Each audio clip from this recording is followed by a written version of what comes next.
My name is Eric Protein Moseley. I'm 60 years of age, and I grew up in the city of Detroit, Michigan, Motown.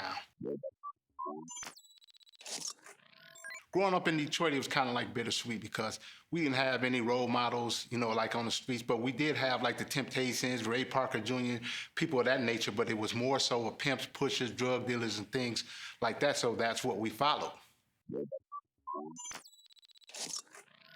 We grew up poor, food stamps, WIC, social services, and the whole nine, and my grandfather was an alcoholic, but he had a lot of strong values, and I took those values and turned it into who I am today. Well, I didn't even know what racism was until I got an adult. And so, I just thought everybody growing up in the city of Detroit, it was all brown people. So we didn't have like Latinos or white people. So I didn't even know anything about that. So when I first experienced racism, it was when I went to the South and when I seen how blacks were being treated like with Martin Luther King films and things of that nature. But I never really experienced it, except maybe one time growing up in Detroit and going out to a white neighborhood and they were throwing beers at us and we got back on the bus, got home, and we got home safe. Yeah, they were throwing beers because we were black, and then we ran in the alley, and they drove up in the alley, and just so happened we hid behind some bushes, and they didn't see us. We don't know what would have happened, but all we know that they were screaming white power, and we knew we were black in a white neighborhood, and so we just got back home. And so that was kind of like the thing, that the black stayed in the hood, and the white stayed in the suburbs, and we didn't mix. Oh my God, I was a straight D student. My highest grade, the only thing I achieved for it was to get a D minus because I knew that was a passing grade. So I didn't even try harder. Then when I got to junior high school, I got like C's and stuff like that. And that was like an accomplishment because I didn't have anything to reach for. I mean, everybody else was getting D's and E's. And so like I figured if I got a D minus, hey, I passed. And that was the only thing I was trying to do was pass. Well, I kind of liked the teachers, but growing up in Detroit, you're taught, just to get by. Once you get by on something, hey, you made it, and then you can go on to the next step. So growing up in Motown, you didn't try to master anything. You just wanted to be able to be like a jack of all trades, and like I'm saying, and be able to pass just to get by that particular situation. Yes, I was. I was in a gang called M&M's. It was called the Moneymakers, and we was the biggest gang on the west side of Detroit. My name was Mo-Dog M&M, and I was like the most popular person in that gang, not simply because I was violent or anything of that, but I had spray painted my name all over the city. So all gangs, everybody in my gang knew that I was like the most popular person on the west side of Detroit. There was no Bloods or Crips. It was just like Moneymakers. Then we had like the Earl Flynn's, which was from the east side of Detroit. Then we had like the BKs, which is called Black Killers, and then Westwood Hood. And so, everybody had their own, little area. But I was on the borderline of two different gangs, of my gang and another gang. But what happened was the leader of the gang that was across the street from me, I ended up having a truce with this guy because I grew up with him. So all the homies in my gang didn't even know that I had a truce with one of the top dog of our arch rivals. I would say I won it because we were the type of people that we jumped on people more. We would outnumber people, so we would jump. So I never really had like a one-on-one fight because none of the homies would let you fight one-on-one. If they saw you getting into it with somebody, they are all coming to the rescue. So I don't remember fighting one-on-one ever, hardly. When I lost my virginity, I had to be approximately 15 years of age, and that was to my baby's mother, and she didn't know that I was a virgin at the time, but it was what it was. I was 15, and I think she was like 15, just turning 15, and so we were just experimenting, not even knowing what we were doing, and we made a baby. I was more like the player type because we grew up around pimps, players, and hustlers. And so I was more like a player. I was the type of individual that I would have the woman go and get money from their ex-boyfriends or things of that nature, or, just give me money out of their own allowance, what they had. I mean, that's the way we were taught. I once gave a young girl a rabbit, and my sisters and the girls in the neighborhood talked about me, said, you don't give a woman nothing. You from Detroit, Michigan. You had women giving you things. Now, this was from a woman. And so from that point on, you ain't getting nothing but some hard dick and bubble gum, and I'm fresh out of bubble gum. Well, I think immaturity ended the first relationship that I was in. It was with a young lady named Patricia Fuller. She lived on the Columbus around the corner from me, and we didn't know what we were doing, so it just went south. I would say to anybody that thinks that they're going to be together is to listen to the Spinners. What's the name of that song? It takes a fool to learn that love don't love nobody. Not to saying that nobody loves each other, but that first one is that's an experimental job. Well, I would assume just by males being males, just even with animals and human beings, the male is going to always go out there and try to have multiple partners, where the woman is more like kind of like laid back. So I would say yes, men are more cheaters than women. No money will make me rich. My interpersonal feelings and being happy within myself is what makes me rich. I'm like a spiritual billionaire right now. So if you gave me $1 billion right now, I probably wouldn't be any more happier than I am right now. So money, I don't determine happiness off of money. My first job was at Northwestern High School, which was the same school that the Temptation, Smokey Robinson, and all them went to. And I had got a summer job, and I was, matter of fact, it wasn't even a job. It was like they were just, the police departments were gathering a lot of kids up to have them to come to try to learn social issues and try to behave themselves. So I went to that, which was on the east side of Detroit, and I learned a lot. As far as, trying to stay out of trouble and stuff, even though I didn't apply it. But that was my first job, was being like in classes of police, trying to, influence children to go in the right path, and got paid for it. Multiple times, like I said, growing up in the city of Detroit, plenty of people. Everybody I grew up with is dead from gunshot wounds, stabbings, and murders and stuff like that. So that's kind of like a delicate subject, but the answer is yes. No, I've never been convicted of a crime, because what had happened was, when I would see people like in Detroit making bad decisions, I learned from their decisions, their mistakes, because I see them going to prison for 10 or 15 years. I'm like, I'm not doing that. He went to jail for 20 for doing that. I'm not doing that. So I learned from other people's mistakes. The biggest inspiration in my life was my cousin. His name is Gangsta Steve, and he was like really out there in the streets, at one time. And he always knew that I wanted to be like on film and television and stuff like that, even though I ran with gangs. And he would always be like, look, you're not gonna carry no guns, you're not gonna sell dope, you're gonna be on TV, you're gonna be the one that's gonna make the family proud. So even though that he was running the streets and doing his thing, he always made sure that I never got too heavily involved in the street life. I think today's music is like more like mumble rap, and it's just like, as long as you have a good beat, then you could sell records, versus back in the day, you had to have a story, going back to the Tupac era, or even back when New York had, way before Run DMC, you had to be talking about something. So now you don't have to be talking about nothing. You can make $1 million, but I do like their beats.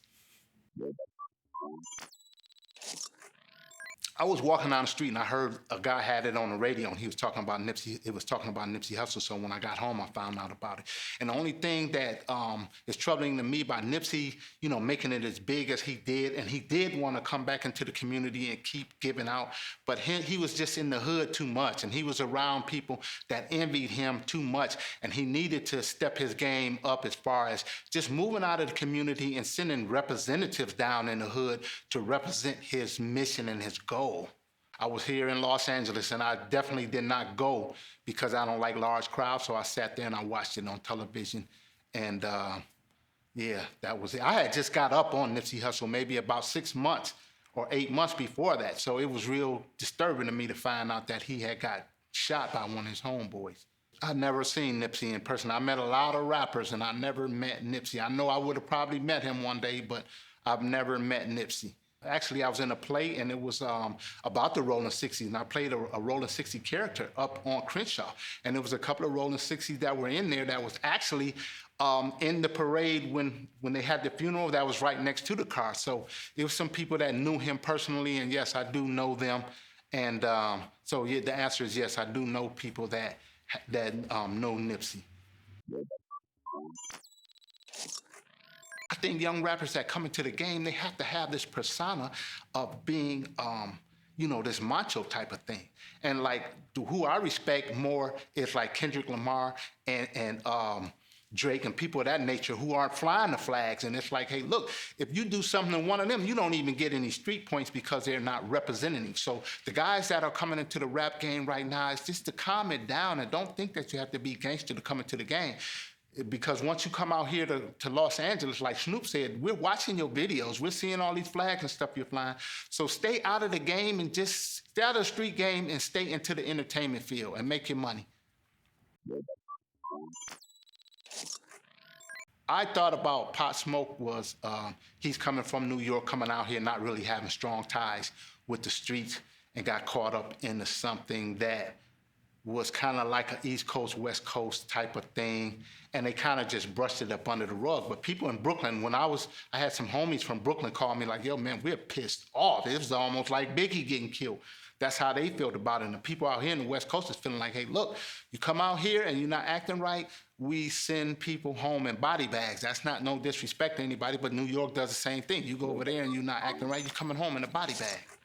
So I would say, like, when you come to Los Angeles, you just got to be real careful. You have to know where you're at, who you're with, and even then, you still can get it. Look at Biggie. Biggie came out here and had connections with Lance or whoever he had it with and still got it. You know what I'm saying? And then there was one time he came out to, I think, up to Northern California, and E40 had him set up on a fake show. So they could have got him then, but they let him go back home.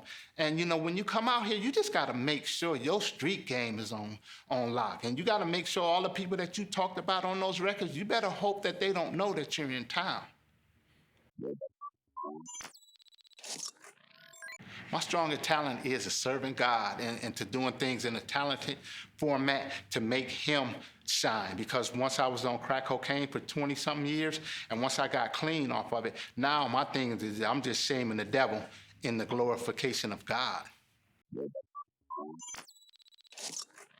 I was at home in my apartment in downtown Los Angeles, and I was hearing about it in China. And so, the people in China, they weren't really freaking out and things.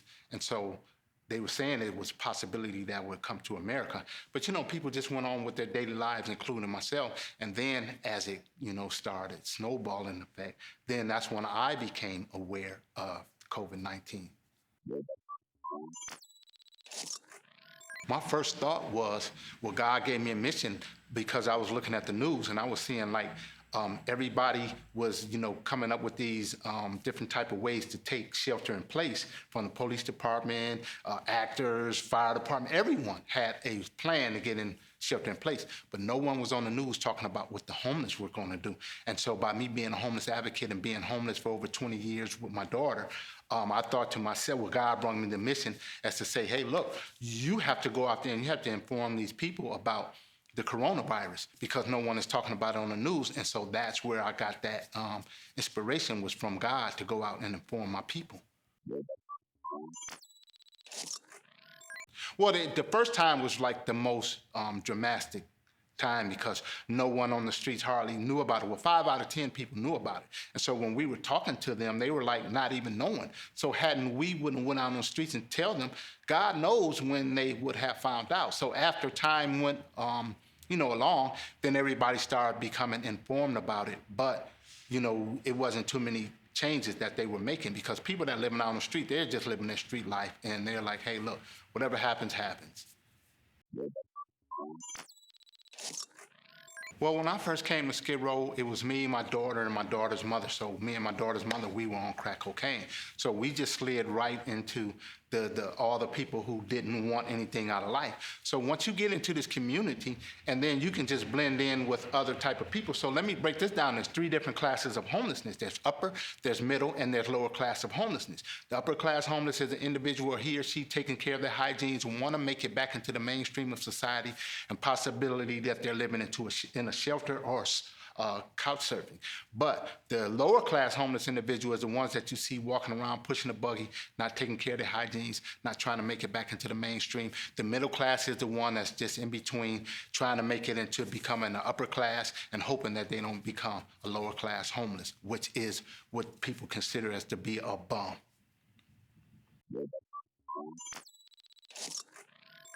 Well, at that time when I came here in '89, it was like 90% of people were on drugs. I stayed like right down the street from here, like at the Huntington. I stayed at the Cecil, and I mean everybody. If you stayed in there, you had to either be selling drugs or using drugs, or you really wasn't even allowed in there because they would label you as a police because you weren't doing um, either one of those things. Yes, I was in there with me, my daughter, and my baby's mother. But then later on, it was just me and my daughter that was living there. So I was just like smoked out in there, trying to raise my daughter, trying to keep her in school. You know, watching people throw TVs out, take a blast, and throw a television out on somebody's head.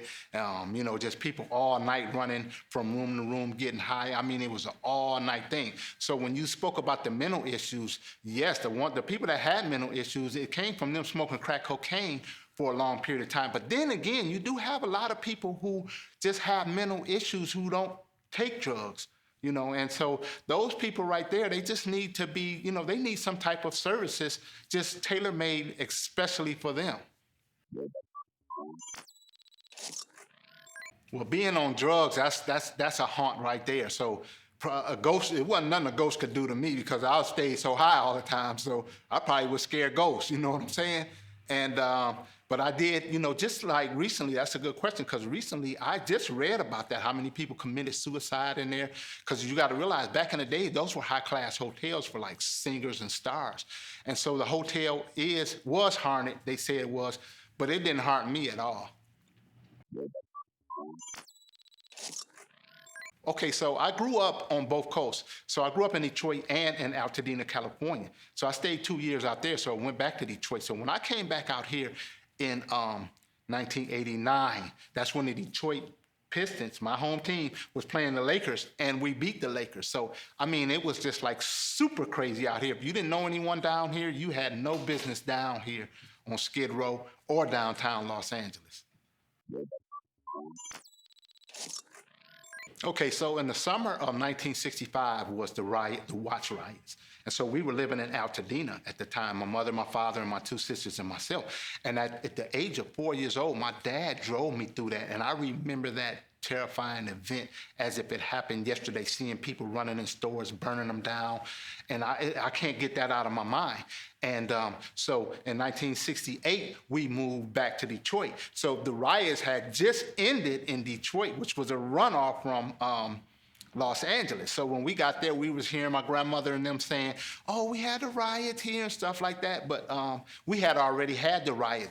And by the time we got back to Detroit, the riots were over. Might I add that the riots in Detroit, Michigan started right in the back of my grandmother's house, right directly in back. That's where it started. The address was 4025 Whitney, and it was on Grand River, and it was a furniture store there named Carson's Furniture Store. And you can look this up online. These guys met right there, Carson's Furniture Store, and they burnt it down. And I just found this out because I used to hear my cousins and them talking about it. Oh, they burnt it. But it was a big event because that was the meetup spot where the riots of 1968 started. I had an uncle. He was involved in that. My cousin's father, he was like kind of doing his thing in the streets, and my grandmother told us stories about how he had the whole garage full of, you know, all kinds of stuff. I mean, my Uncle Gip, he was like, excuse me, Uncle Gip was like, you know, he didn't play, and he was known in the streets, and everybody knew him, and he knew everybody in the streets. So he was, you know, part of the thing that was going on in 1968. Oh my God, it's something I have to digest. It's you know, being that when you speak of the word Donald Trump, it's something I have to take in before I speak on it because the country is so divided right now that if you say something good, the other side's gonna be mad. If you say something bad, only thing I could say is I don't know what that's, you know, I've never had a question that I couldn't speak on, but Donald Trump is just Donald Trump. And he's got his supporters that really love him, and the ones that don't love him really don't love him. That's all I can say about that guy. Barack Obama is an individual who started off as doing community service, which is a public servant job, and that's how he became to become the president of the United States. Now, might I add, I got a chance to meet Michelle Obama in Bellevue, Washington, and hand her one of my documentaries. But Barack Obama, to me, was a leader who wasn't driven by money, who wasn't driven by materialistically things, who really wanted to make America better, not just for blacks, but for all nationalities. Cicely Tyson, who just passed. Cicely Tyson is an individual who finally caught up with her age, if you think about it, because when she was in her 20s and stuff, she was always dressing up like to be 80 and 90. So to see her at that age, that the character that she played, she's just a remarkable woman. I mean, she was in a class by herself, and she will be remembered in a positive form and fashion forever. I think that, and I know a lot of black people might get mad when I say this, but slavery was meant to happen. It wasn't a good thing. But if it was not for slavery, black people right now wouldn't be in the position that they're in right now as far as positivity. But do I wish slavery would have happened? No, because the African-American community, we would eventually drifted over here and still became powerful citizens and powerful in the community. So, but I don't like it when white people say it. It's good, it's okay if a black person says, hey, look, it was meant to happen and it happened, but it was meant to happen because everything that happened was meant to happen and was for a reason. I would say the African Americans who are dying in the hands of the cops, it is so wrong that they're doing that. And I just believe that the police who are doing that don't understand that your race is not privileged over a black man or another person, that they're lost. I think that they're lost, and then sometimes, in some situations, they're intimidated because you have to realize this.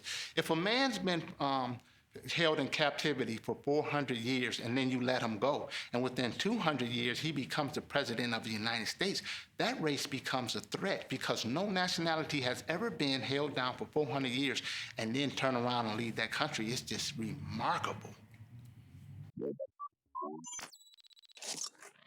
I do not see the youth going in the right direction. I see a lot of youth following the music videos and the in the hood shootouts and all this kind of stuff, and they follow that pattern.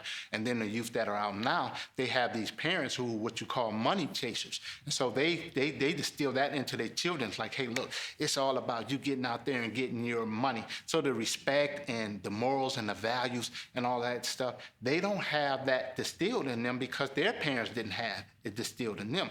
So yes, they are definitely on the wrong track. But a lot of them, if you look in California, you see them riding around in Bentleys and things of that nature, but their minds are not developed enough to where they should be at this point.